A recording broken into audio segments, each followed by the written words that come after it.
Hi, I'm Stanley Koo from Hong Kong. My question is about the proliferation of short-term mindset to investing. Well, I think you put your finger on it, and we do think it's unhealthy. Obviously, if you take, there's no way of precisely measuring this, but I'm quite certain I'm right. If you take the degree to which, say, either bonds or stocks, the percentage of them that are held by people who could change their minds tomorrow morning based on a given stimulus, whether it be something the Fed does or whether it be some kind of an accident in financial markets, the percentage is far higher. There is an electronic herd of people around the world managing huge amounts of money who think that a decision on everything in their portfolio should be made basically daily or hourly or by the minute. And that has increased turnover on the New York Stock Exchange. And I don't know the exact figures, but I think it was down around the 15 or 20% range 40 years ago, and it's increased it to 100%, I believe, plus now. So, and certainly in the bond market, the turnover of bonds has increased dramatically. People used to buy bonds to own them, and they buy bonds to trade them. And there's nothing evil about that, but it just means that the participants are playing a different game.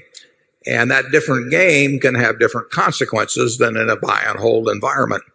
And I do think it means that if you're trying to beat the other fellow on a day-to-day basis, you're watching news events very carefully or watching the other fellow very carefully. And if you think he's about to hit that key, you're going to try and hit the key faster if that's the game you're playing and if you're getting measured on results weekly. So I think that you have described the conditions that will lead to a result that we've been talking about expecting at some point. It's not new to markets, though. I mean, markets that do crazy things over time.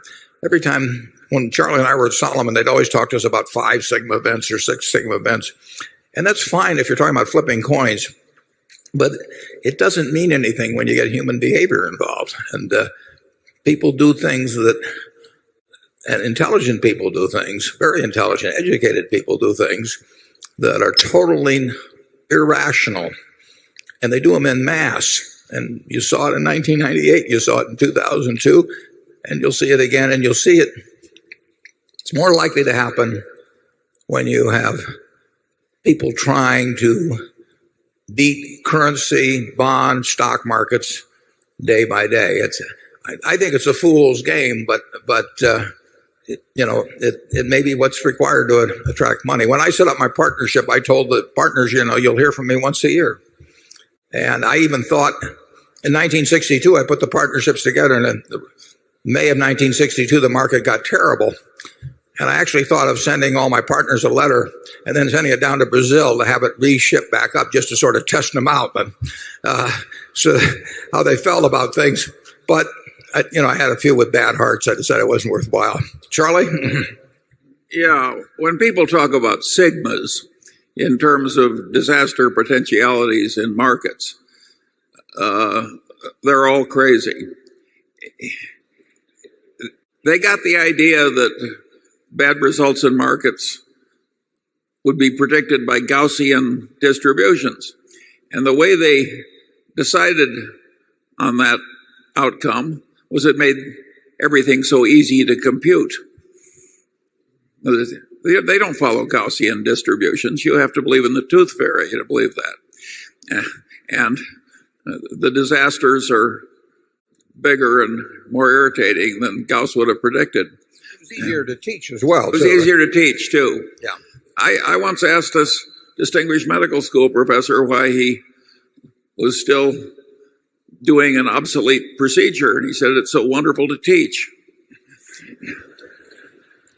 There's more of that in finance departments than you might think. It's very discouraging to learn advanced mathematics and how to do things that none but the priesthood can do in your field, and then find out it doesn't have any meaning.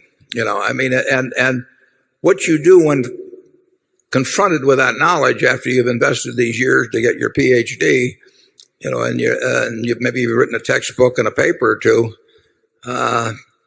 having a revelation that stuff has no utility at all and really has counter utility.